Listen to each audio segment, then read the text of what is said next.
हाँ जी, very good morning. चलिए बेटा प्लीज, अब थोड़ा सा जल्दी सेटल हो जाइए। We are already much time lost, बहुत ज्यादा, आज तो ज्यादा ही पढ़ लिया आपने सुबह। अकाउंटिंग स्टैंडर्ड्स, कंसोलिडेशन, अरे भाई साहब क्या बात है। AS21, क्या बात है। नहीं भाई, मैं तो बिना पढ़े ऐसी बन गई, मतलब हमने कहाँ पढ़ा। हमें क्या पता कि होल्डिंग सब्सिडरी क्या होता है। हमें कुछ नहीं मालूम एसोसिएट्स क्या होते हैं। हमें नहीं मालूम जॉइंट वेंचर की कंडीशंस क्या हैं। कैसे नहीं रहेंगे यार। मैं ना यहाँ पे एक बोर्ड लगाती हूँ, यहाँ सारे सब्जेक्ट पढ़ाए जाते हैं। दे यार। हाँ, एक बरगद के पेड़ के नीचे चटाई लगा लेती हूँ और यहाँ हर सब्जेक्ट के ज्ञान बांटा जाता है।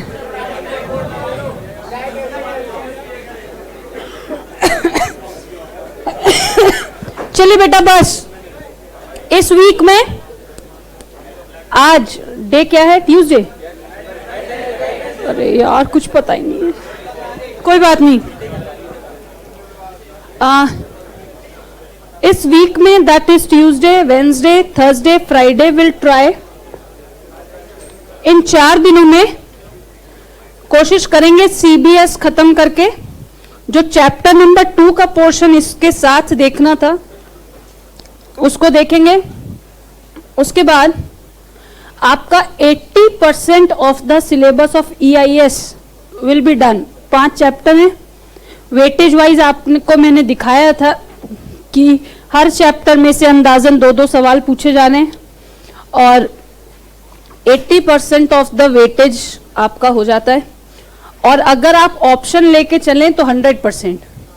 इसका मतलब अगर हम ऐसा सोचें कि एक चैप्टर में से 10 नंबर का क्वेश्चन आना है जो हम ऑप्शन में छोड़ सकते हैं तो 100%, लेकिन ऐसा करना नहीं है, क्योंकि कई बार इतना आसान सा सवाल आ जाता है कि हमें लगता है अरे यार अगर ये चैप्टर देख लेते तो शायद ठीक होता। कल कुछ नई बातें पढ़ी थी, like artificial intelligence, machine learning, IoT। याद रखना है कि आर्टिफिशियल इंटेलिजेंस का मतलब होता है जब किसी भी मशीन में एक ऐसी एबिलिटी, एक ऐसा पावर होता है कि वो अपने साथ हो रही सिचुएशंस को जज करके अपने लिए डिसीजंस ले सकता है। उस एबिलिटी को कहते हैं आर्टिफिशियल इंटेलिजेंस। जैसे आपने कभी ऑटोमेटिक वॉशिंग मशीन देखी है, वाईफाई एनेबल्ड नहीं, ऑटोमेटिक, जिसमें सिर्फ बटन दबाओ और कपड़े धुलते हैं। आप एक बात को ध्यान देंगे, जैसे उसमें पानी का लेवल कम होता है या खत्म हो जाता है तो वो टी टी टी टी करके जबरदस्ती के साउंड करता है। इसका मतलब क्या है कि भाई जैसे ही उसके सामने एक सिचुएशन आई, उसने इमीडिएटली यूजर को इन्फॉर्म करना है कि भाई देखो ये जो तुम्हारा डिवाइस है अभी आगे नहीं चलेगा क्योंकि इसमें पानी नहीं है, और तुम पहले पानी का लेवल बढ़ाओ तभी हम ये कपड़े धो पाएंगे। This is artificial intelligence. हमने कई सारे यूजेस देखे हैं, कहां कहां यूज होता है, वहां जहां ह्यूमन इंटरैक्शन कम हो, जैसे सेल्फ ड्रिवन व्हीकल्स, ड्रोन्स, कुछ playing games online, online assistants like Siri, okay Google, उसके बाद लाइक सर्च इंजन्स। फिर बात आई मशीन लर्निंग की। मशीन लर्निंग ने हमें बताया देखो भाई, अगर किसी मशीन को किसी काम को करने के लिए स्पेसिफिकली प्रोग्राम ना किया गया हो, फिर भी वो उस काम को सीख के कर सके, वो कहलाता है मशीन लर्निंग। जैसे आपका फोन समय समय पे आपको सॉफ्टवेयर अपडेट करने को कहता है, वो क्या है कि भाई अब मैं इस पे नहीं चल पाऊंगा, आपको मुझे अपडेट करना पड़ेगा। उसके बाद एक बात आई IoT, that is internet of things. उन्होंने कहा जब कोई भी डिवाइसेस आपस में इंटर रिलेटेड होती हैं, और अपने डेटा और इंफॉर्मेशन को किसी नेटवर्क के थ्रू शेयर कर सकती हैं without human to human interaction, that is known as internet of things. उसके लिए आपको ह्यूमन टू ह्यूमन इंटरैक्शन की जरूरत नहीं है। उसके बाद कल हमने एक पेन ही नहीं है, एक तो कोई बात नहीं भाई।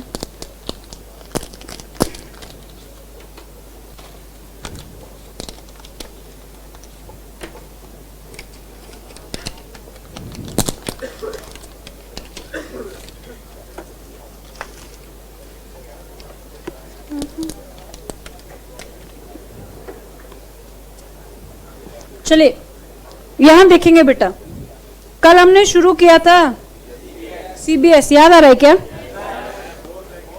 कोर बैंकिंग सिस्टम और कोर का centralised online real time environment banking system. कल मैंने आपको इन सब का इंडिविजुअल मतलब भी बताया था और आपको ये बात भी बताई थी कि इस पूरे चैप्टर में will deal with the functions related with banking, और वो सारे कंपोनेंट्स जो इस फंक्शंस को पूरा करने में हेल्प करते हैं वो कहलाते हैं कोर बैंकिंग सिस्टम्स। बेटा मैंने यहाँ पे कोर का मतलब बताया था OLRT, याद है? इसका मतलब जैसे ही यूजर एक बार डेटा एंटर करना बंद करेगा, इमीडिएटली आपका डेटाबेस अपडेट हो जाएगा। मैंने आपको कल एक सेंटेंस बताया था, वो सेंटेंस था nowadays customer is a customer of a bank not a branch. याद है कि इसका मतलब कोटक का अगर कोई कस्टमर है तो वो पूरी दुनिया में हो, मैं उसको एंटरटेन करने को तैयार हूं बिना ये बात देखे हुए कि ये कौन से पर्टिकुलर ब्रांच का है। इसलिए यहाँ पे शब्द आया सेंट्रलाइज्ड। इसका मतलब मेरा बैंक हर कस्टमर का डेटाबेस एक ही जगह से कंट्रोल करेगा, तभी तो उसको पता चलेगा अच्छा ये लक्ष्मी नगर ब्रांच का फलाना कस्टमर है, कोई बात नहीं, लेकिन किसका कस्टमर है? बैंक का। कल मैंने आपको दो शब्द बताए, ECS क्रेडिट, ECS डेबिट। आपको याद आ रहा है? मैंने बोला कि मान लो आज 1 तारीख है, जब एक अकाउंट से कई सारे अकाउंट्स एक साथ क्रेडिट होते हैं तब वो कहलाता है ECS क्रेडिट। याद है? एक अकाउंट डेबिट और कई सारे अकाउंट क्रेडिट, जैसे हमने एग्जांपल लिया था सैलरी अकाउंट्स का, लेकिन एक होता है ECS डेबिट। बेटा सुनो, याद कैसे रहेगा? जो डेबिट या क्रेडिट लिखा हो वो ज्यादा अकाउंट्स होंगे। अगर ECS क्रेडिट लिखा है तो बहुत सारे अकाउंट क्रेडिट, एक डेबिट, और जब ECS डेबिट लिखा हो तो बहुत सारे डेबिट, एक अकाउंट क्रेडिट। जैसे हमने एग्जांपल इंश्योरेंस प्रीमियम का, स्कूल की फीस का, कि कई सारे पेरेंट्स का अकाउंट डेबिट होगा एक अकाउंट को क्रेडिट करने के लिए। मैम एक बार याद दिला दो कि ECS क्या था? Electronic clearing system.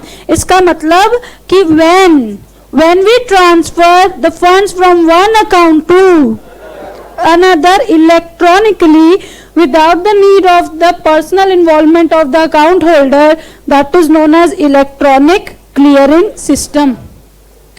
मुझे याद है जब हम स्कूल में जब पहली बार हमने BRS पढ़ा था ना, तो हमारे टीचर ने ना इससे पहले हमें एक कहानी बताई कि ना पहले जब इलेक्ट्रॉनिक क्लियरिंग सिस्टम नहीं होता था तो क्लियरिंग हाउसेस होते हैं अलग, तो वहां पर सुबह हर बैंक्स के लोग अपने अपने चेक्स लेके पहुंच जाते थे कि भाई देखो मेरे पास इन बैंक्स का चेक आया है, और वो उन चेक्स को उन रिस्पेक्टिव बैंक के रिप्रेजेंटेटिव्स को दे देते थे, कहते थे जाओ और इन सब के बारे में सारी डिटेल लेके कल वापस आना और मुझे बताना कि इसके अकाउंट में इतना पैसा है भी या नहीं कि मैं इस चेक को क्लियर कर सकूं। उस वजह से क्या होता था, चीजें काफी डीले होती थी और कहीं ना कहीं हो सकता है कि काम हुआ लेकिन डेटाबेस अपडेट ना हुआ हो, तो वो कहलाता था ट्रेडिशनल क्लियरिंग सिस्टम। लेकिन अब कौन सा सिस्टम है, इलेक्ट्रॉनिक। इसका मतलब किसी प्रकार के personal involvement of the account holder या उसके इंफॉर्मेशन की रिक्वायरमेंट नहीं है। ये क्या कहलाता है, ECS, that is electronic clearing system. Ma'am ये क्या था, मैंने आपको कल बताया था, what are the functions of a bank, आपको याद है? चलो कुछ याद करने की कोशिश। Deposits, that is term deposit, and CASA, that is demand deposits.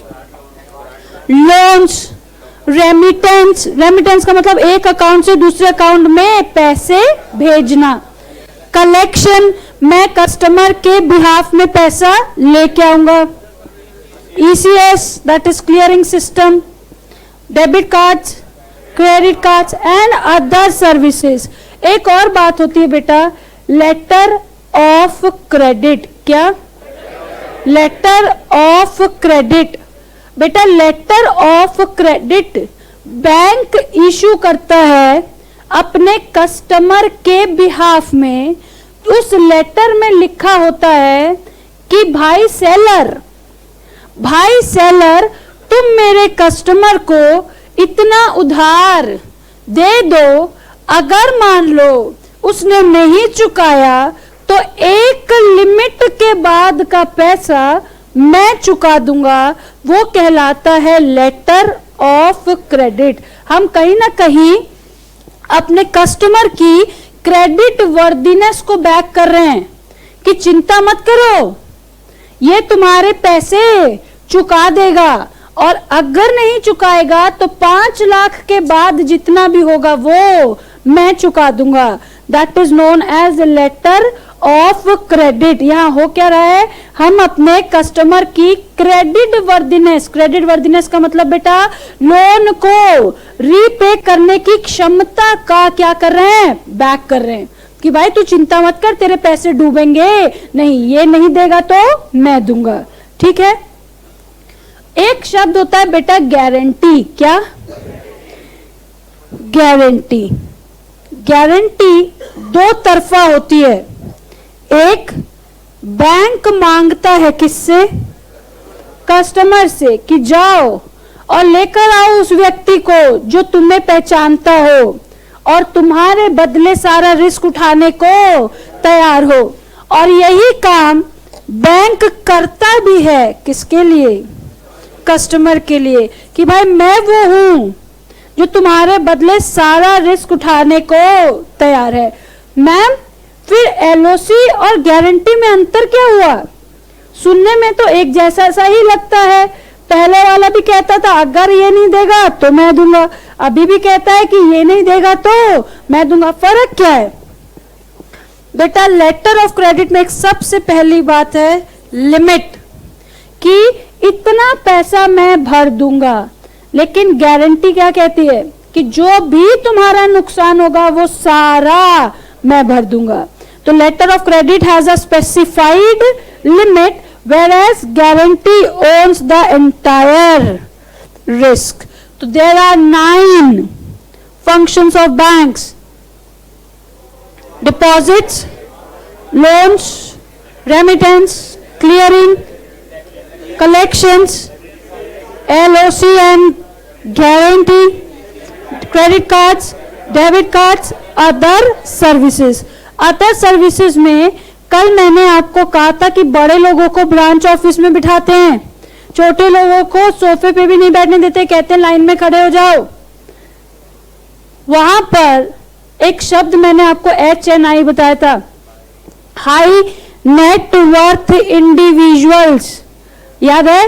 वो लोग जिनके पास पैसे ज्यादा होते हैं, बैंक उनके लिए कुछ स्पेसिफिक सर्विसेज भी ऑफर करता है जो नॉर्मल कस्टमर्स के लिए नहीं होती। बोलो ठीक है? ठीक है। चलो अब एक जादू, मैम फिर जादू? हाँ, आपको पूछेंगे what are the components of CBS, या what are the main components, या what are the activities related to CBS. आपको याद रखना है, मुझे नया अकाउंट खोलना है। क्या करना है? मुझे नया अकाउंट खोलना है। अगर मैं नया अकाउंट खोलूंगा तो अकाउंट खोलने के बाद क्या क्या हो सकता है बताओ? मैम अकाउंट खोलने के बाद डिपॉजिट और विड्रॉल होंगे। मैम मैं चेक से पेमेंट कर सकता हूं, मैं लोन ले सकता हूं, लोन लूंगा तो लोन के ऊपर इंटरेस्ट देना पड़ेगा। मैम मैं बैंक से कुछ स्पेसिफिक अपने हिसाब के काम करवा सकता हूं, जिसको हम लोग स्टैंडिंग इंस्ट्रक्शंस कहते हैं, कि मैंने बैंक को कहा है कि हर महीने की 5 तारीख को वो मेरा क्रेडिट कार्ड का बिल भरेगा। उसको क्या दिक्कत है, भर देगा। क्या क्या होगा? अकाउंट खुलेगा तो होगा डिपॉजिट और withdrawal, payment through cheques, loans, interest, standing charges और ओल्ड अकाउंट जो ऑलरेडी मेरे पास है उसको मैनेज कर सकते हैं। तो आपके सीधे सीधे 7 कंपोनेंट्स यहां दिख रहे हैं कि अगर मैं अकाउंट खोलता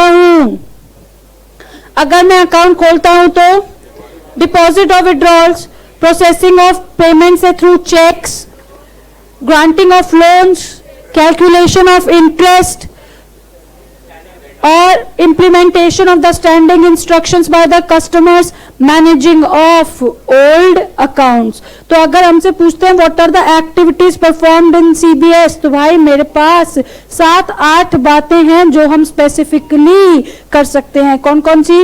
opening of a new account, deposits and withdrawals, processing of payment through cheques, granting of loans, calculation of interest, processing standing instructions and managing of old accounts। आपको पता है आजकल जमाना आउटसोर्सिंग का है।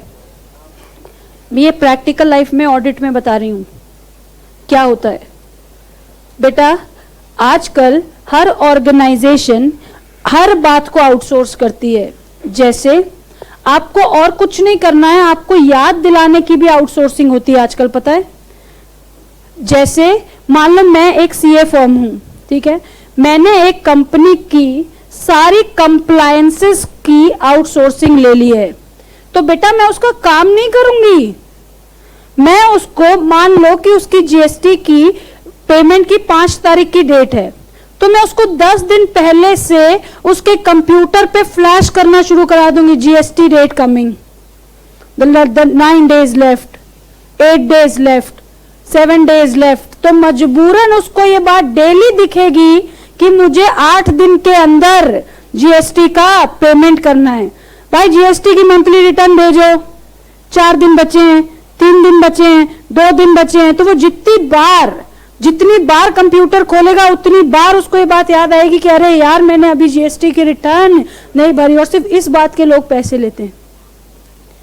इससे सामने वाले को क्या फायदा है? उसका कंप्लायंसेस हो जाता है और उसको कोई पेनल्टी नहीं लगती। और हमें क्या दिक्कत है, हमने तो सेव करके रखा है, 4 बंदे खाली इसी काम के लिए लगा रखे हैं कि भाई इसका ध्यान तुझे रखना है, इसका ध्यान तुझे रखना है, इसका ध्यान तुझे रखना है। और आज के दिन ये बहुत बड़ा एरिया है आउटसोर्सिंग का। जो लोग बड़ा ऑर्गेनाइजेशन होता है उनके पास बहुत कंप्लायंसेस होते हैं, एक आदमी होते, तो मजबूरन क्या होता है कि एक दिन में कई सारी चीजों की ड्यू डेट इकट्ठी आ जाती है, तो ना चाहते हुए भी हमसे एक आध काम छूट जाता है। तो उस काम को बचने के लिए हम क्या करते हैं, इन चीजों की भी आउटसोर्सिंग करते हैं। और बिग फोर्स इसके लिए लाखों में फीस चार्ज करते हैं कि भाई क्या बोलते हैं, इसके यहाँ 45 लाख रुपए लगेंगे ईयरली। 45 लाख रुपए खाली ये बताने के कि 5 तारीख आ रही है, 10 तारीख आ रही है और तुमने ये काम करना। एक्चुअली ये आपको मजाक लग रहा है लेकिन ऐसा होता है। इसका मतलब अब थोड़े से आप ये जाग जाओ कि जो traditional work of chartered accountants है ना कहीं खो रहा है। ये सच बात है। अगर कोई बहुत बड़े ऑर्गेनाइजेशन जब तक ना हो तब तक उसके पास ऑडिट में या टैक्स रिटर्न भर के अब कोई पैसा कमाने वाला हालत नहीं रही है। क्या सोचे भाई मैं तो ऑडिटर बन जाऊंगा, पता ही नहीं ऐसा ऑडिटर क्या ही करता होगा जो मैं बन जाऊंगा और पता नहीं मुझे कितने ही पैसे मिल जाएंगे। नहीं, आप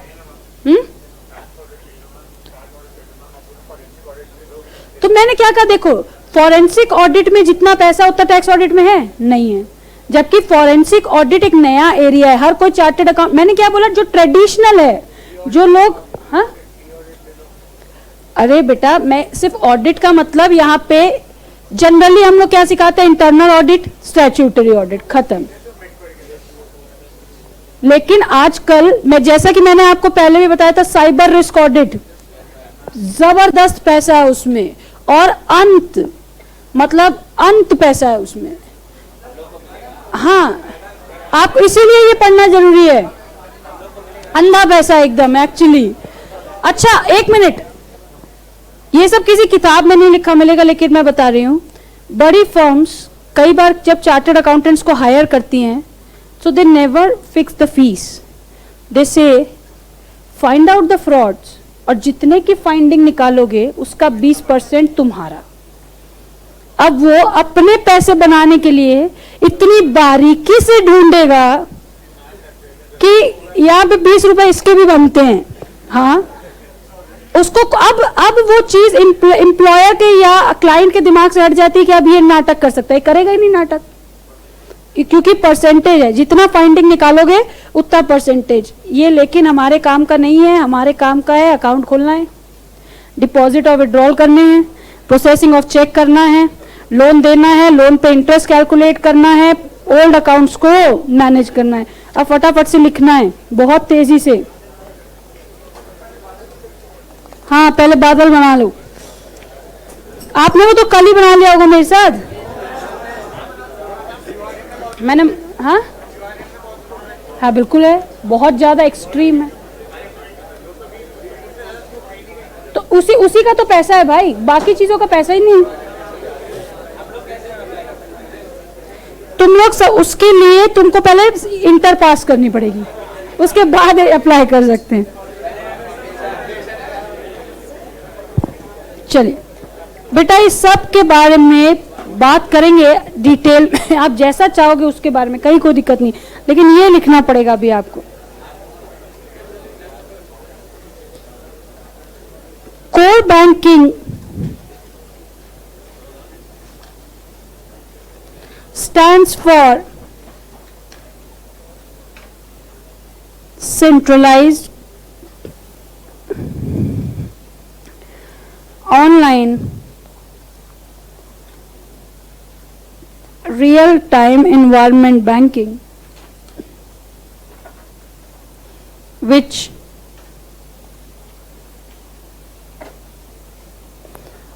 deals with the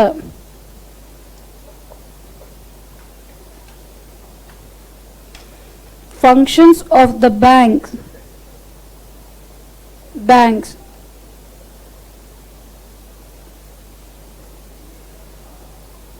by integrating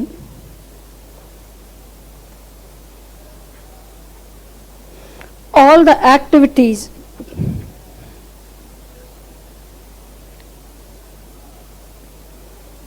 performed in the branches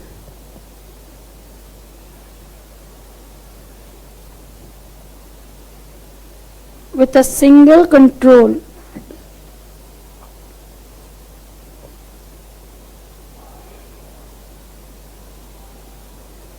of all the databases. Core banking system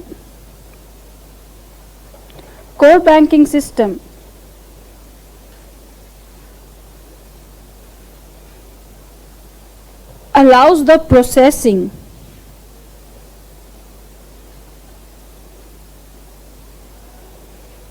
and updating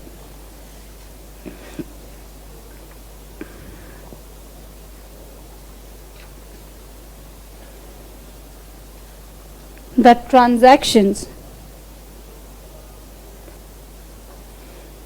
in OLRT basis. Online real time, that is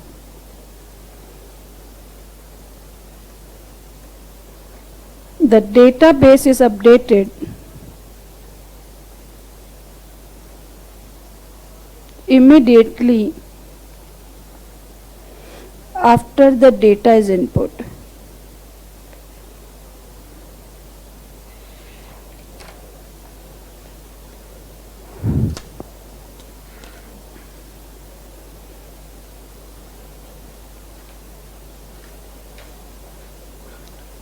Functions of banks. Number one,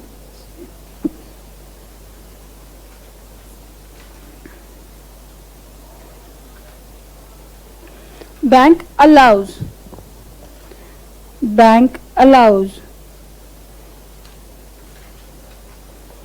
the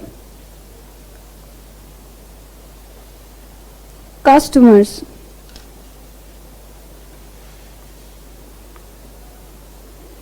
to deposit their money either in the form of CASA और term deposits. क्या हम कासा जानते हैं क्या होता है? चलिए, current account, savings account. 2 is granting the advances.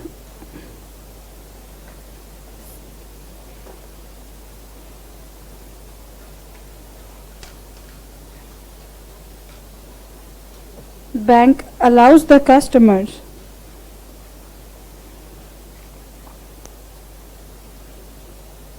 to avail the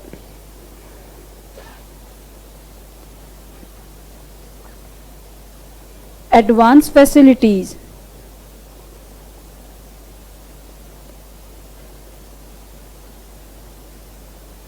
in the form of overdrafts,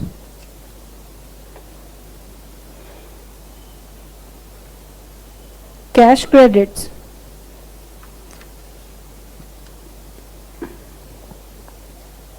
or term loans.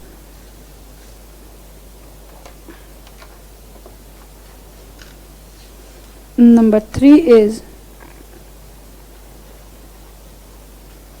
remittances. Banks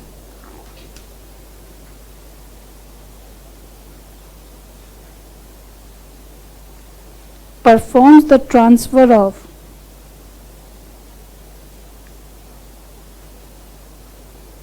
payments from one account to the another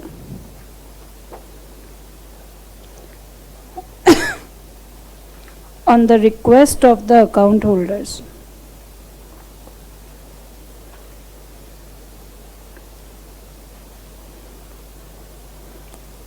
It may be in the form of IMPS, NEFT, RTGS, etc. Number 4 is collection. Bank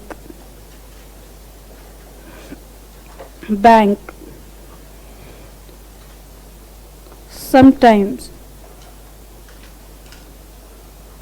collect the receipt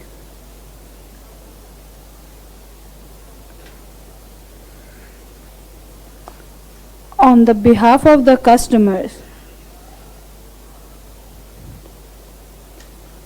by charging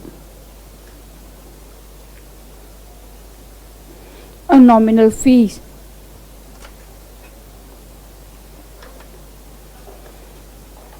Number 5 is clearing.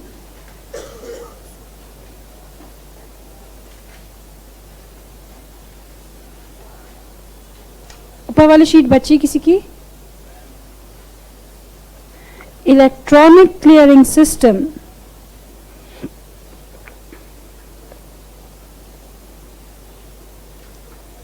of the banks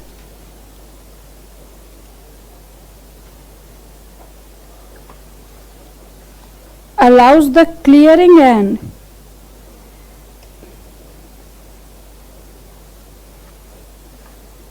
processing of the checks, drafts, or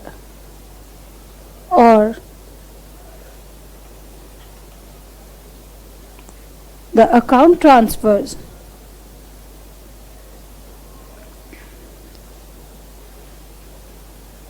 by the account holders.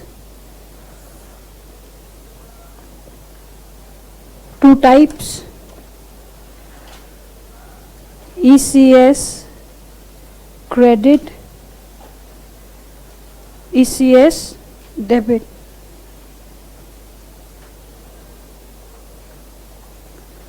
When number of accounts are credited at once,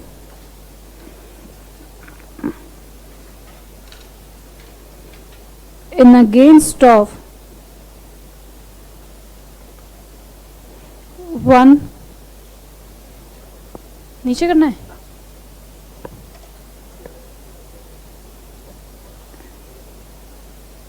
in against of one single account.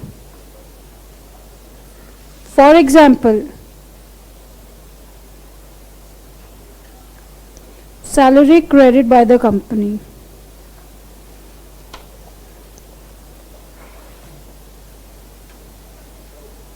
When number of accounts are debited at once,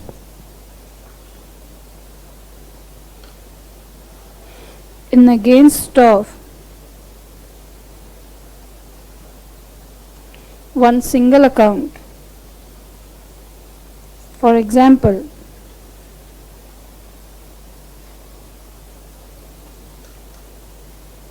insurance premium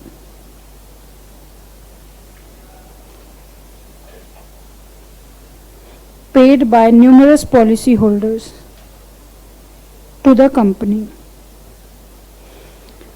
ऊपर वाली sheet बची किसी की?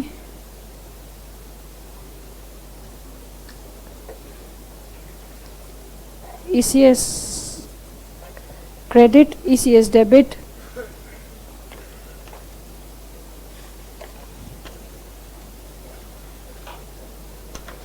कौन सा number था ये? 5 right?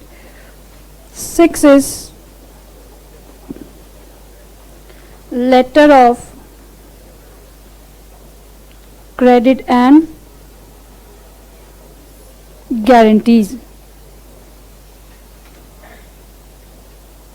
Letter of credit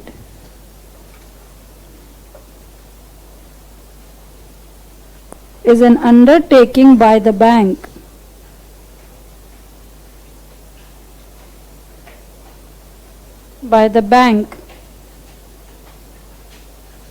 to the pay. बेटा पे कौन होता है? जिसको अंत में पैसा मिलने वाला होता है उसको कहते हैं payee. Bank to the payee. Usually ये कौन लोग होते हैं?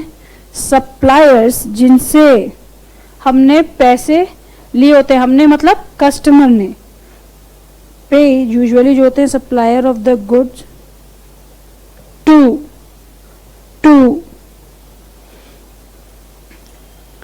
pay him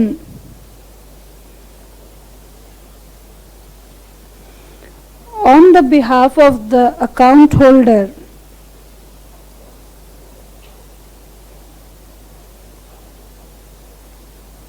the amount taken by him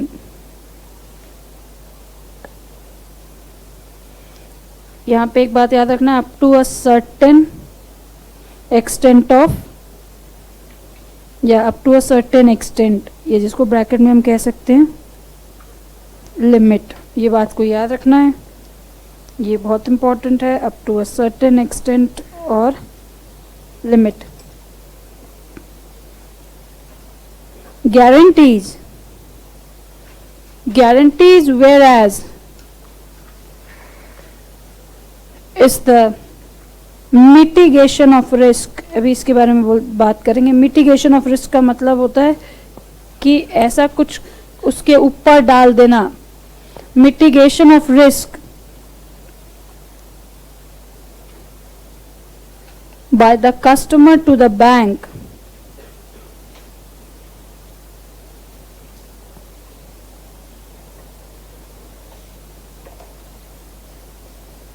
for payment of dues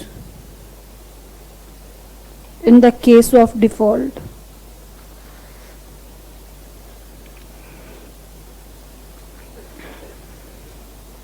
ऊपर वाली शीट बची किसी की?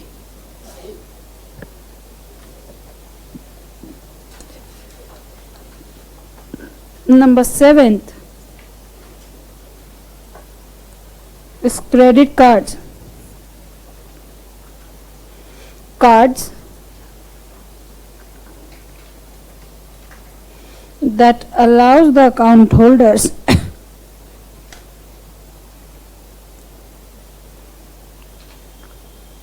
to use and consume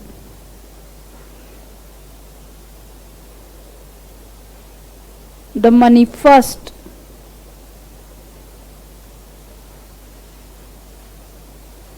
and to pay later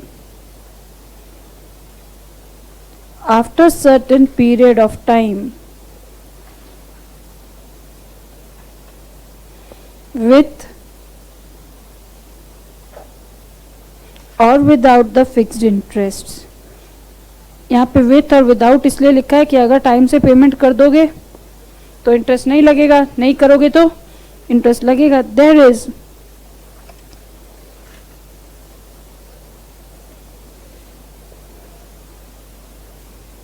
a separate department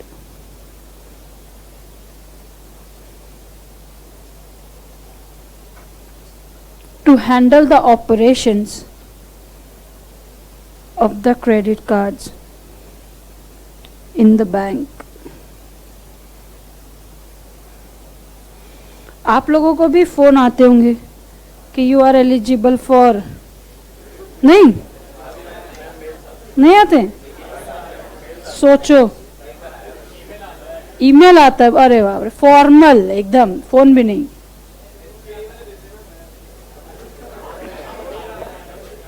आप लोग ना उनके लिए एक पोटेंशियल इनकम का जरिया हो. पैसे खर्च तो कर लोगे, भरोगे कहाँ से? मेरे से लेके. थोड़ा सा तुम चूक गए बेटा, अगले जन्म में ट्राई करना कि क्या पता मेरे भाई की जगह अगर तुम्हारा तुक्का लग गया तो ये भी हो जाएगा. डेबिट कार्ड्स आर, भाई मेरे पास बहुत है ऐसे. Debit cards are the cards which acts as a virtual source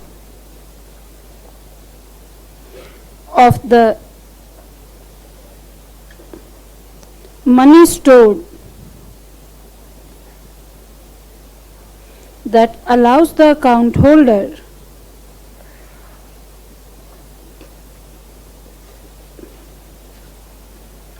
to use the money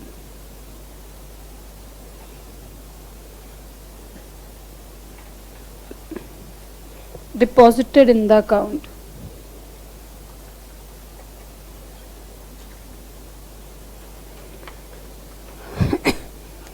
Ninth is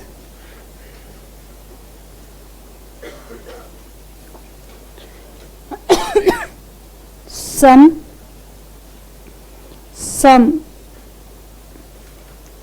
specific services like retail banking,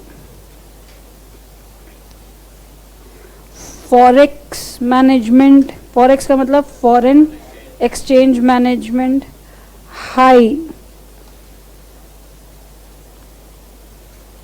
net worth individual services,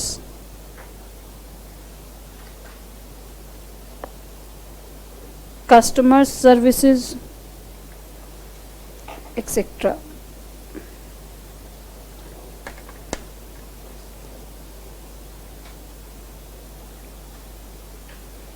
Components of CBS. क्या करना है? नया account खोलना है, और अगर नया अकाउंट खोलेंगे तो उसके बाद क्या क्या चीजें होंगी वो सारी बातें यहाँ हम लोग लिखेंगे. चलिए, and that is starting with opening of new accounts,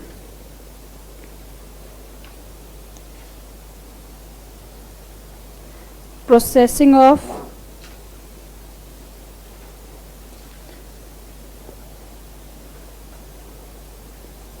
number 3 is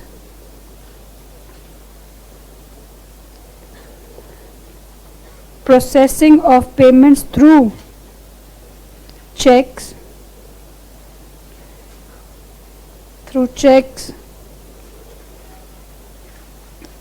granting of loan दोगे तो लगेगा interest, that is calculation of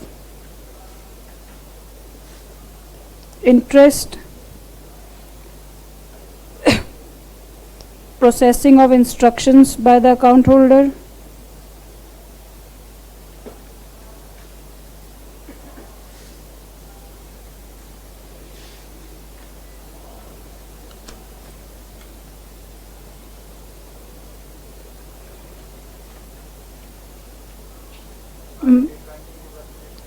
forex management, managing of old accounts,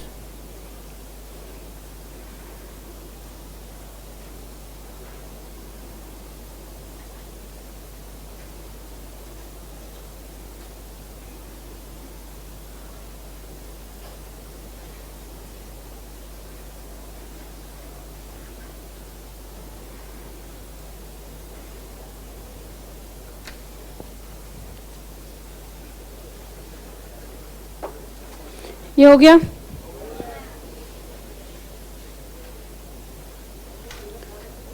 जी,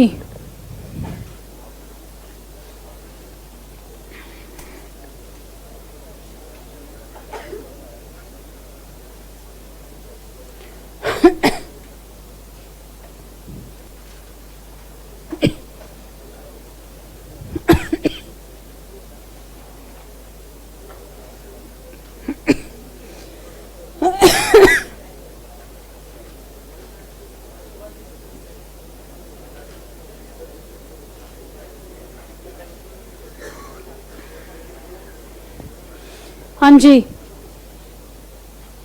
हो गया. भाई इतना प्यार प्यार से लिखते हो तुम लोग यार. हाँ, रंगोली बनाना तुम्हें भी जरूरी है बराबर एकदम.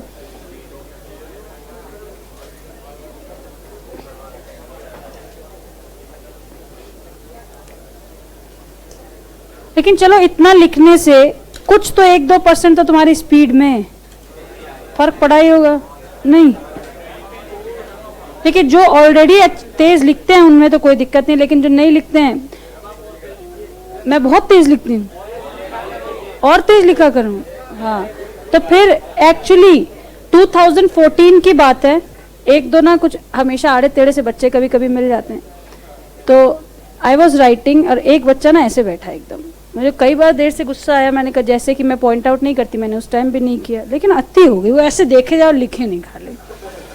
यार ये तो अजीब गटसी बच्चा है यार, तो बात करनी ही पड़ेगी इससे. मैंने कहा क्या बात है भाई, लिखता क्यों नहीं? उसने पेन लिया और कहा आप ही लिख लो. मैंने कहा ऐसा क्यों गया? तो बोले ये नाटक क्यों मचा रखा है, साथ में लिखो.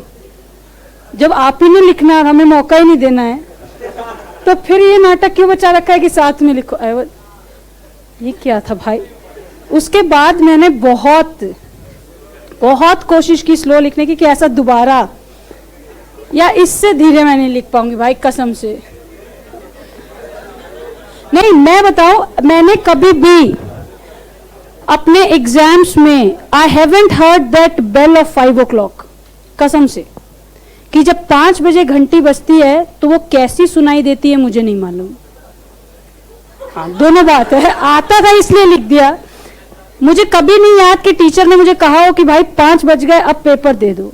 आई वॉज ऑलवेज कि ये हो गया, तो टीचर में चलते नहीं आता क्या तुमको, अभी तो 15 मिनट बाकी है। उन्होंने कहा जो आता था वो लिख दिया है, अब और नहीं लिखना है। सीए फाइनल के पेपर में मैं पेपर देके निकली, इट वाज अराउंड 420 और 425 ऑडिट का पेपर। ऑडिट आईसीआई के कुछ स्क्वाड वाले बंदे बाहर खड़े हुए थे, उन्होंने I was the first one two leave the centre. मुझे ऐसे लगा कि या तो मुझे कुछ नहीं आता है या लोगों को इतना आता है कि कितना लिख रहे हैं यार। उन्होंने तुरंत मुझे सबने घेर लिया, कहाँ जा रहे हो? मैंने कहा हो गया पेपर, जा रहे। इतनी जल्द और किसी का तो नहीं हुआ। अब ये डाउट कि यार या तो मैं कुछ नहीं लिख के आई हूँ या मैं ज्यादा ही कुछ आता होगा मुझे। मैंने कहा मुझे हो गया बस, अब मुझे घर जाना है। तो मैंने कहा अरे तो कुछ तो लिख यार, 5 बजे का पेपर है, 4:15 बज रहा, आपको लिखना चाहिए। मैंने कहा मैंने फीस दी है एग्जाम फॉर्म की पूरी, अब मुझे बस इतना ही लिखना, आगे मैं नहीं लिखूंगी। खैर उस वक्त थोड़ा सा डर भी लगता था कि 4-5 सीए इकट्ठे घेर ले, क्या कर रहे हो, क्यों जा रहे हो, तो अल्लाह पता नहीं अब तो ये मुझे फेल ही कर देंगे। लेकिन नहीं, पता है जब अगर आपको आता हो ना, मेरे साथ होता क्या था कि मैं हमेशा थ्योरी भी लिख के पढ़ती थी, तो मेरे हाथ को भी पता होता है कि आपने, मेरा सिर्फ स्पीड का कारण यही है कि मैंने इतनी बार लिखी है ये बातें कि मेरे हाथ को भी पता है कि इसके बाद ये आता है। मेरे माइंड से स्पेशल इंस्ट्रक्शंस नहीं पहुंचती वहां तक कि अब ये लिख, उसको पता अच्छा इसके बाद ये ठीक है। हाँ रजनीकांत टाइप। चले बस, चले भी एक इंटरेस्टिंग सी बात पढ़ते हैं बेटा प्लीज, चलो बहुत इंपॉर्टेंट बात इमीडिएटली। बस अब रिस्क, आपके जो टॉपिक्स है इसमें इसके बाद चर्चा है रिस्क की, लेकिन रिस्क से पहले देखते हैं कि कंपोनेंट्स क्या है, फिर देखेंगे उसके रिस्क। बेटा there are 5 types of softwares which are used in CBS, बड़े ध्यान से सुनना है। There are 5 types of softwares which are used in CBS। अब आप कुछ दिमाग लगाएं, उससे पहले मैं आपकी भावनाएं जो आ सकती हैं उनको पहले से क्लियर कर दूं। नंबर 1, ये 5 अवेलेबल सॉफ्टवेयर्स होते हैं, बैंक्स इनमें से कोई भी इस्तेमाल कर सकता है as per its own need. Bank इनमें से 5 कभी भी इस्तेमाल नहीं करेगा। जैसे आप हैं कि भाई जीन्स पहनना है तो ब्रांड्स 100 अवेलेबल हैं, उसमें से आपको जो अच्छा लगता है वो खरीद के पहनो, वैसे ही कोर बैंकिंग को लगाने के लिए 5 सॉफ्टवेयर्स होते हैं, बैंक उनमें से किसी का भी इस्तेमाल कर सकता है। और एक बात, मैम ये करता भी है बैंक या सिर्फ पढ़ाने के लिए? एक्चुअली करता है। अगर आप कभी बैंक में जाएं तो आप उनसे पूछ सकते हैं आगे से कि आप इनमें से कौन सा सॉफ्टवेयर इस्तेमाल करते हैं। तो इनमें से एक का सबसे पहला, ध्यान से सुनना है, सबसे पहला है Finacle, which is the most widely used software in the banking industry. Finacle, बेटा ध्यान से प्लीज, फिनेकल को पूरा कहते हैं इन्फोसिस फिनेकल। इसका मतलब क्या मुझे आपको बताना पड़ेगा ये किसने बनाया है? किसने बनाया है? इन्फोसिस ने, क्योंकि नाम ही क्या है, इन्फोसिस फिनेकल। बेटा फिनेकल ना अपने एरिया का एबी डिविलियर्स है, इसका मतलब 360 डिग्री। तो जिन लोगों को नहीं समझ में आया मैं बता दूं कि ये 360 डिग्री सॉफ्टवेयर है। 360 डिग्री का मतलब अगर ये बैंक है तो इस सॉफ्टवेयर में इतनी काबिलियत है कि वो बैंक के हर फंक्शन को मैनेज कर सकता है बाय इंटीग्रेटिंग देम। देखो यहां पर कोर बैंकिंग का बेटा डेफिनेशन में ही एक बात लिखी है कि सिंगल जगह पे लाना है, कैसे? इंटीग्रेट करके। और बैंक चलाने के लिए सबसे पहला सॉफ्टवेयर कौन सा? फिनेकल, जो कहता है कि मैं तो 360 डिग्री सॉफ्टवेयर हूं, इसका मतलब मैं इतना स्ट्रॉन्ग सॉफ्टवेयर हूं कि मैं अकेला ही बैंक के ऑलमोस्ट सारे कंपोनेंट्स को मैनेज कर सकता हूं बिना किसी और सॉफ्टवेयर की मदद के। मैम, ये ईआरपी जैसा है क्या? One organisation, one software, one database. इसका मतलब ये भी तो यही कह रहा है कि मुझे और किसी की जरूरत नहीं है। इसका मतलब दिस परफॉर्म्स, यहां हम ऑल नहीं लिखेंगे, कसम तो हमने खानी नहीं है भाई। हम क्या कहते हैं, जहां तक सारे काम ये अकेला ही कर लेता है। दूसरा सॉफ्टवेयर है न्यूक्लियस FIN1। कौन बनाया? न्यूक्लियस। नाम क्या दिया? याद कैसे करना है? नहीं, याद कैसे करना है? FIN1, इसको एक ही काम आता है। FIN1 नाम में ही वन है, इसका मतलब इसको काम भी, और FIN का मतलब फाइनेंस। FIN1 ये सॉफ्टवेयर एक ही काम के लिए लगाया जाता है, to manage and process the financial activities of the banks, retail banking, credit management, loans, credit ratings की बातें और सारी बातें ये कौन करेगा? FIN1, that is related to finance। इसका मतलब आप कह सकते हैं this is a specific software। ये ऊपर वाला कौन सा था? जनरल, वो अकेला सबको मैनेज कर सकता है। लेकिन FIN1 काम ही कितना आता है उसको? एक। कौन सा? फाइनेंस। बनाया कौन? इनकी किसी कहीं भी जरूरत नहीं है, स्पेसिफिकली कहीं नहीं लिखा है, सिर्फ आपको नाम दिया फिनैकल। FIN1 फ्लेक्स क्यूब, तोड़ो इसको।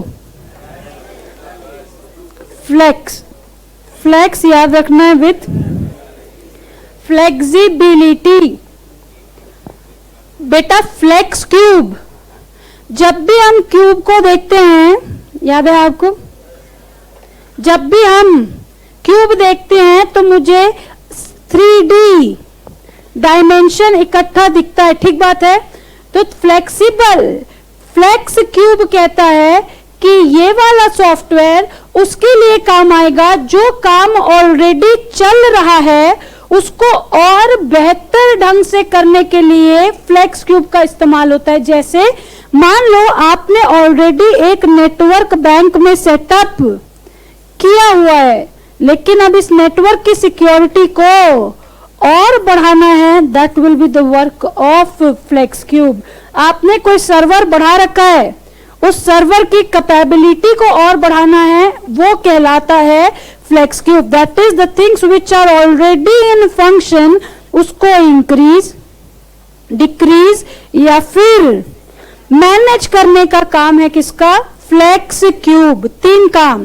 Finacle is a 360 degree software which can manage almost all the functions by using a single software। ठीक है, और मैंने आपसे कहा वाइडली यूज, क्योंकि बेटा हर बैंक के पास इतना पैसा नहीं है कि वो हर के लिए अलग अलग लगाए, तो वो क्या यूज करते हैं बेसिकली? फिनैकल, कि भाई एक सॉफ्टवेयर में ऑलमोस्ट सारे काम हो जाते हैं। FIN1 एक ही काम आता है उसको, finance. It deals with the financial functions of the bank like retail management, forex management, credit management, ये सब।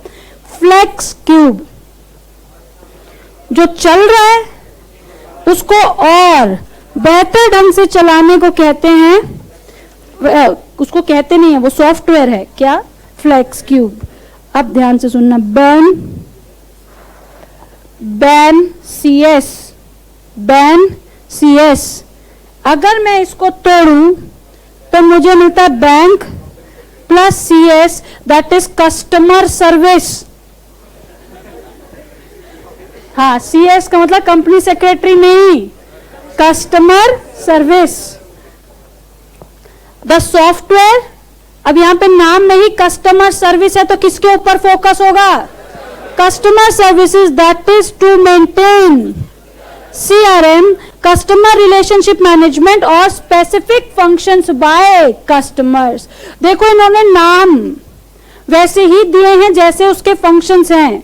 Fin1 एक ही नाम, फाइनेंस. फ्लेक्स क्यूब जो है उसको फ्लेक्सिबिलिटी लाना, कम करना है तो कम करना, बढ़ाना है तो बढ़ाना, और जो चल रहा है वैसे ही चलते रहना.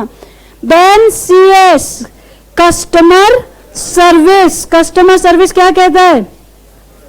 कस्टमर रिलेशनशिप मैनेजमेंट और उनके कुछ स्पेसिफिक डिमांड्स. ये कौन करता है? Ban CS.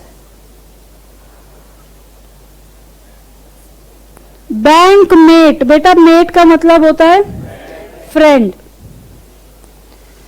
बैंक मेट का मतलब होता है फ्रेंड. ये आपसे कह रहे हैं ये बैंक का सबसे अच्छा दोस्त है. फिनैकल और बैंक मेट दोनों एक जैसा काम करते हैं. फिनैकल और बैंक मेट दोनों एक जैसा काम करते हैं. इसका मतलब बैंक मेट में भी इतनी पावर है कि वो बैंक का एक दोस्त बनके उसके ऑलमोस्ट सारे फंक्शंस को मैनेज कर सकता है. कैसे? अकेला. तो इसका मतलब या तो बैंक मेट लगाएंगे या फिनैकल लगाएंगे, लेकिन क्योंकि फिनैकल सबसे ओल्डेस्ट और ट्रस्टेड सॉफ्टवेयर है तो बैंक्स सबसे ज्यादा यूज फिनैकल का करते हैं. तो आपको उसके नाम से ही इस बात का अंदाजा लगाना है कि कौन सा काम करता होगा. ये customer service. Bank mate bank का दोस्त है और बैंक के सारे कामों को करने में उसकी मदद करेगा. Fin1 एक ही काम करेगा, फाइनेंस का. Finacle 360 degree software. Flex cube जो ऑलरेडी जो काम हो रहा है उसको, चलो ये है बैंक का. बेटा ध्यान से सुन लो प्लीज, ये इस बार के एग्जाम का क्वेश्चन है 5 नंबर का. ये है वेंडर. कौन वेंडर? सॉफ्टवेयर का वेंडर. सॉफ्टवेयर के वेंडर का मतलब ये सॉफ्टवेयर बेचता है या बनाता है या लीज पे देता है. हमें पता है कि हम 3 ही तरीकों से ले सकते हैं, या तो खरीद लें या बना लें, और नहीं औकात हो दोनों की तो किराए पे ले आए. बैंक मैनेजर कुछ बातें कर रहा है वेंडर से कि वेंडर मेरे लिए ना एक सॉफ्टवेयर बना दो. तो वेंडर ने कहा अच्छा कैसा सॉफ्टवेयर बना दूं तुम्हारे लिए बताओ. तो उसने कहा मेरा सॉफ्टवेयर ना बड़ा समझदार हो. उन्होंने कहा समझदार हो का मतलब मेरे सॉफ्टवेयर को ना कुछ बातें पहले से पता होनी चाहिए. उन्होंने कहा क्या पता होनी चाहिए? उन्होंने कहा एक, मेरे सॉफ्टवेयर को पता हो कि भाई कस्टमर इज द किंग. इसका मतलब कस्टमर सर्विसेज से रिलेटेड सारी बातें उस सॉफ्टवेयर के अंदर हो जिससे हम कस्टमर को मैनेज कर सकें. ठीक बात है भाई. दूसरा, मेरे सॉफ्टवेयर को पता हो मेरे से रिलेटेड रेगुलेशंस के बारे में कि अगर आप बैंक के लिए सॉफ्टवेयर बना रहे हो तो बैंक का कंप्लायंसेस उसको पता हो. तीसरा, वो इस तरीके से मुझे अलाउ करे कि मैं अपने रिसोर्सेज का ऑप्टिमम यूटिलाइजेशन कर सकूं. और वो सॉफ्टवेयर ऐसा हो जिससे मेरा इंफॉर्मेशन का फ्लो ना टूटे. इसका मतलब कस्टमर से ब्रांच, ब्रांच से ब्रांच हेड, ब्रांच हेड से हो सकता है डिवीजन हेड, डिवीजन हेड के बाद उस बैंक का CEO जो भी. इसका मतलब मेरा इंफॉर्मेशन का फ्लो ऑलरेडी उस सॉफ्टवेयर के अंदर क्या हो, इनबिल्ट. मेरे सॉफ्टवेयर के अंदर 4 बातें इनबिल्ट होनी चाहिए. एक, इंफॉर्मेशन फ्लो. दूसरा, मेरे कंप्लायंसेस. तीसरा, उसको पता हो कि customer is the king, that is customer centric. और मैं अपने रिसोर्सेस का ऑप्टिमम यूटिलाइजेशन कर सकूं वैसा सॉफ्टवेयर होना चाहिए. इसका मतलब ये 4 क्वालिटी तो उसमें होनी ही चाहिए. एडिशनल तुमको कुछ देना है तो दे दो.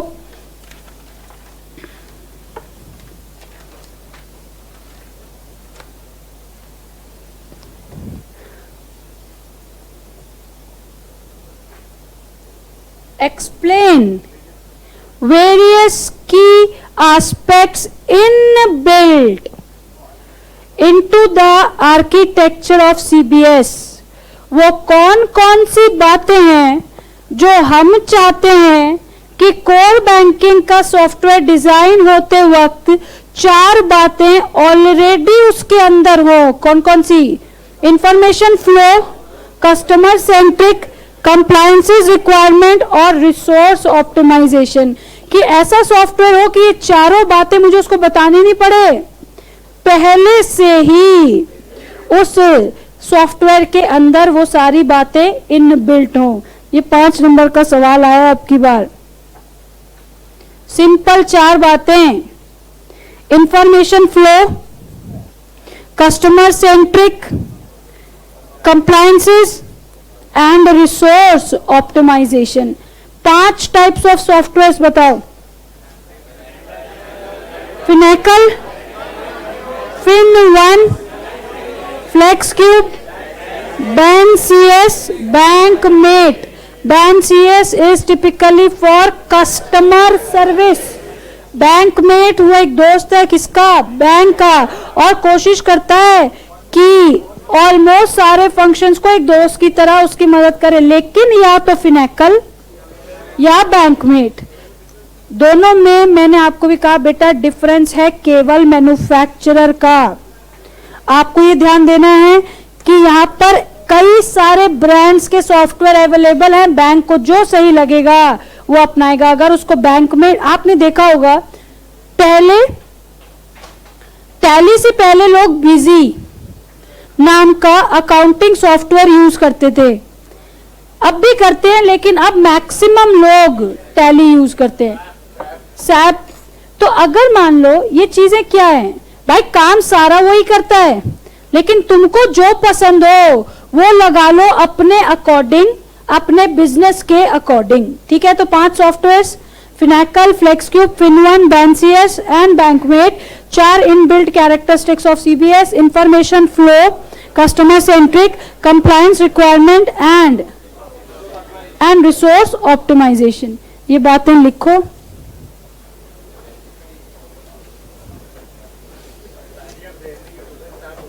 हाँ, टैली ऑब्सोलेट हो जरूर गया बेटा, लेकिन जितने भी छोटे फर्म्स हैं वो आज भी टैली लगा रहे हैं.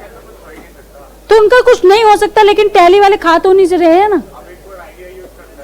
तो देखो बिग फोर्स अलग चीज है बेटा, लेकिन नॉर्मल जो बिजनेस होता है वो आज भी, जो अकाउंटेंट को 10,000 रुपए महीना देके काम करवा रहे हैं वो आज भी टैली में करवा रहे हैं.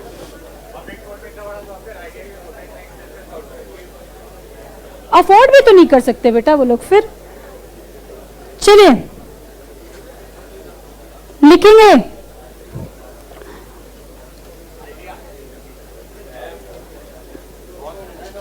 Architecture of CBS.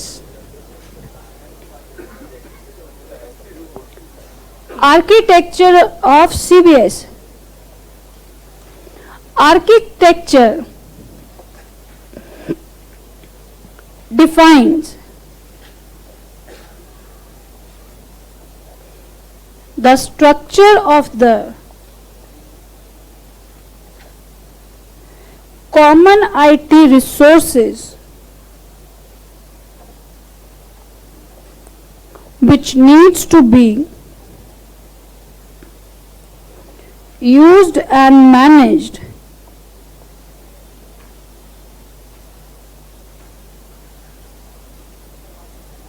by the banking systems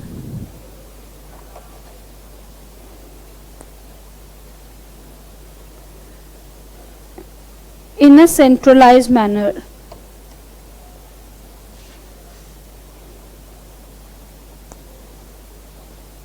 CBS must be capable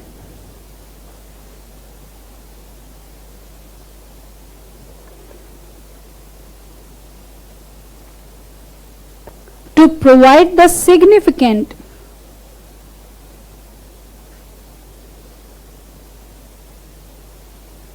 solutions to the needs of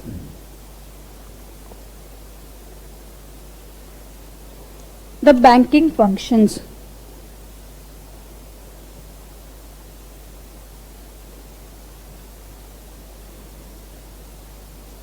By integrating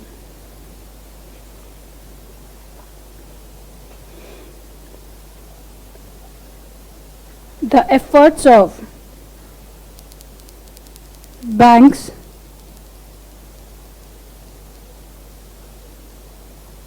and software vendors, इनको नाम दिया जाता है थर्ड पार्टीज का।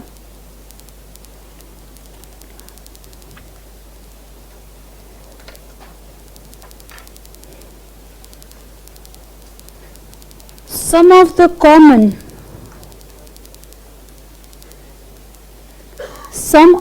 common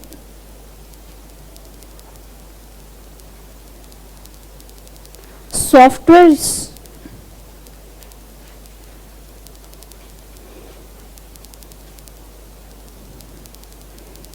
the banks are as follows. Number 1 is Finacle. Finacle is a 360-degree software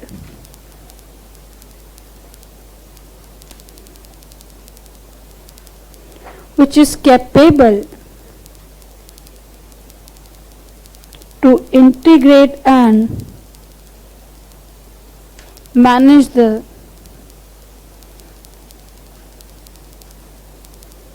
almost functions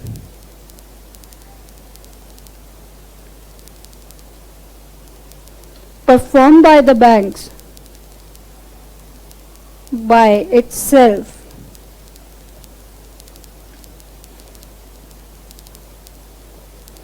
Number 2 is FinOne. O capital ही रहेगी। हाँ, मैंने यहाँ पे ओ कैपिटल लिखा है, कैपिटल रहेगा।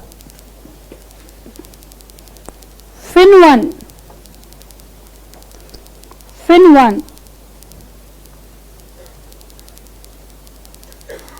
is a specialized software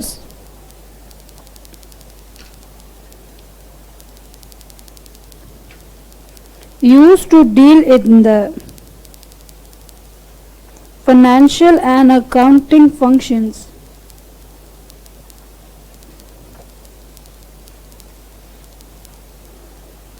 Accounting functions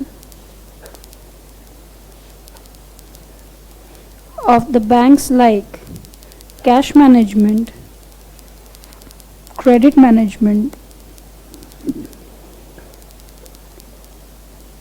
forex,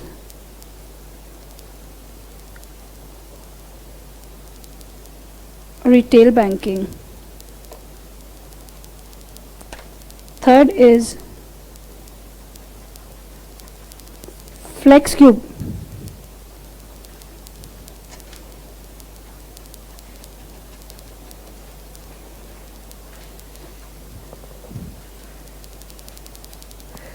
It is a comprehensive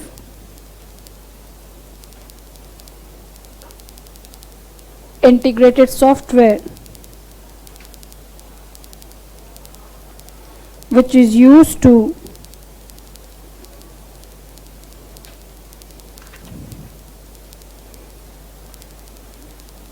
manage the existing functions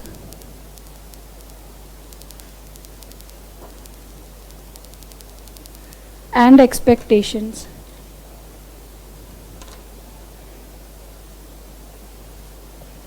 Number 4th is BANCS. BANCS is a software specifically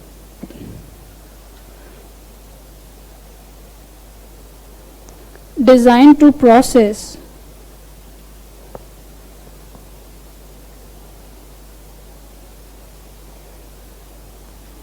managed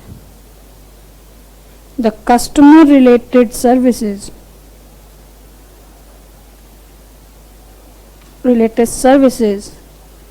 like loans, deposits, wealth management,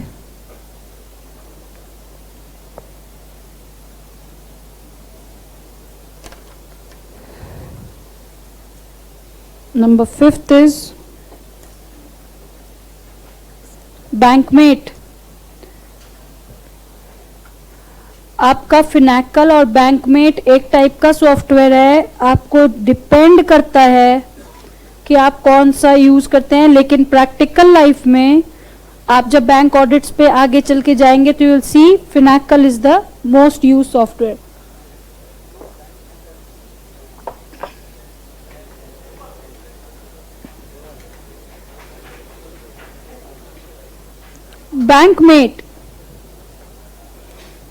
Bankmate is a full scalable software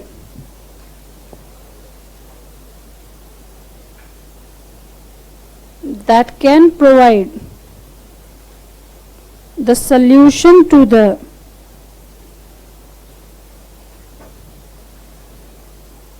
overall banking systems,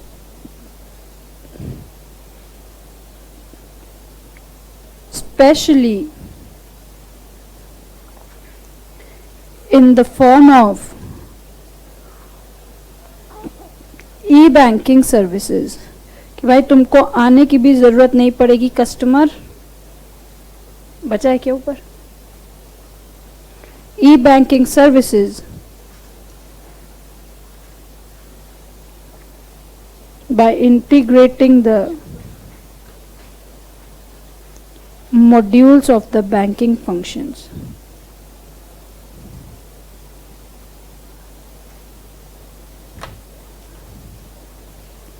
बेटा modules का मतलब होता है parts.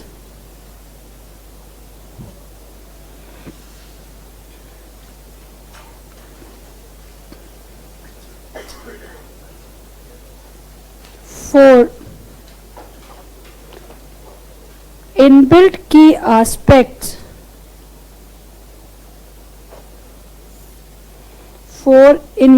key aspects in CBS, number 1 is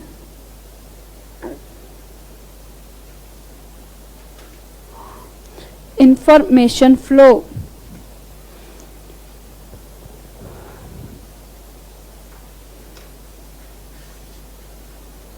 The softwares and the system techniques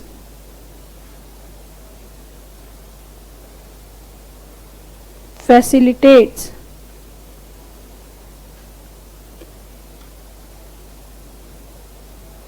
the information flow within the banks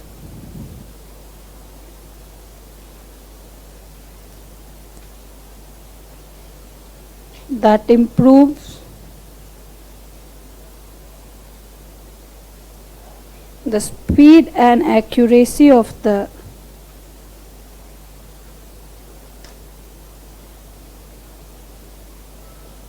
banking transactions.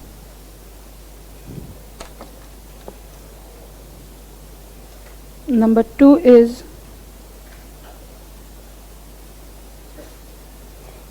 customer centric.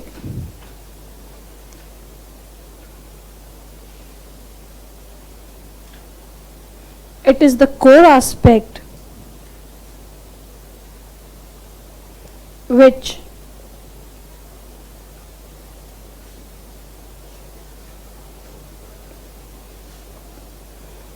enables the banks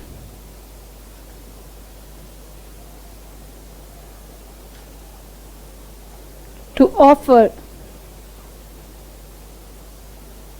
the right conditions and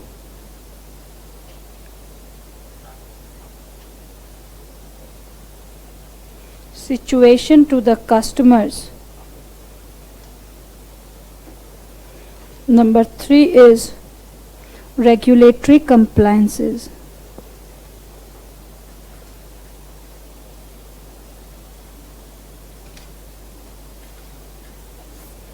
ऊपर वाली sheet बची किसी की? ऊपर वाली sheet बची किसी की?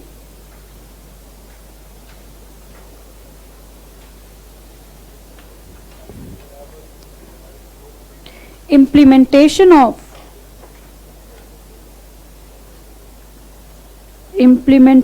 of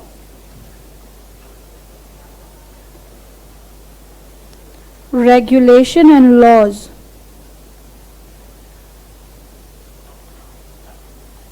of the banks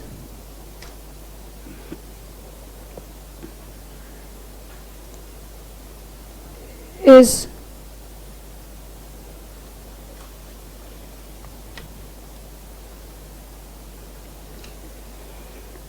pretty complex and expensive.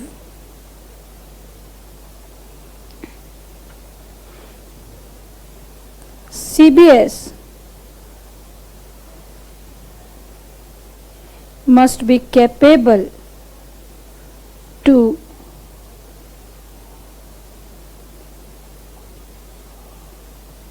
incorporate the regulatory platforms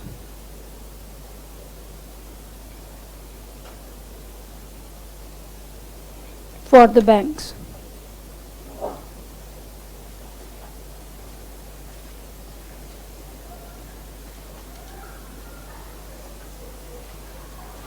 कितनी खुशी है देखो, क्यों? हाँ, कितनी खुशी है देखो। पता है क्या, सीए में ना कभी किसी को जूनियर सीनियर नहीं बोलना चाहिए, बिकॉज यू नेवर नो कि कब हम बराबर हो जाएं और कब बराबर के बाद हम जूनियर बन जाएं।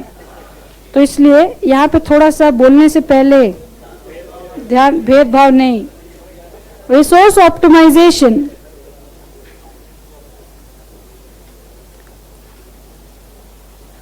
enables the bank to use the resources to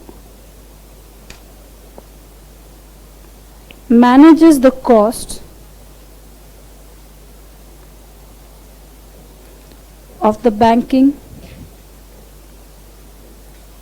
functions and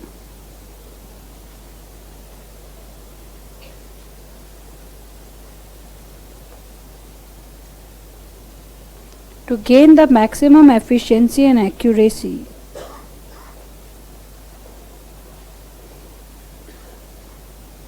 for the system. This question was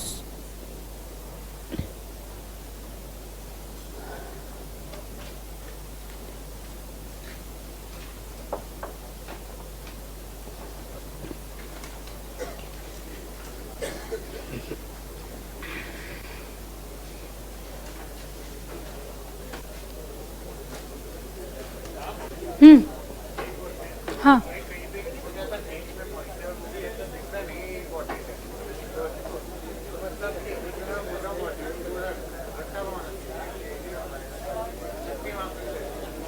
मैंने आपको पहले बोलते ये इसका थी, खाली ऊपर का ग्रीन कलर का पेज हुआ करता था, बिल्कुल है 100% ग्रीन कलर का पेज हुआ करता था, information system and control audit नाम का लिखा होता था, सीए फाइनल 100 मार्क्स। उसको निकाल के पिंक कलर का सुंदर सा पन्ना लगाया, नाम दिया EIS CA inter 50 marks.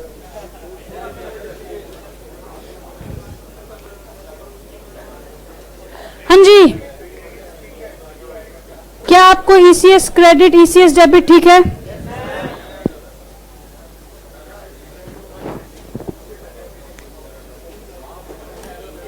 LOC and guarantee ठीक है?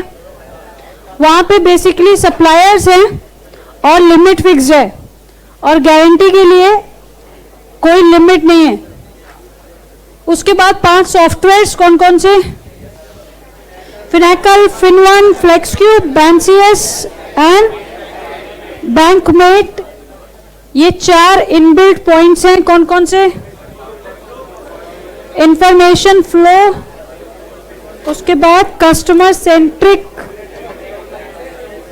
और regulatory compliances and resource optimisation. ये 4 बातें।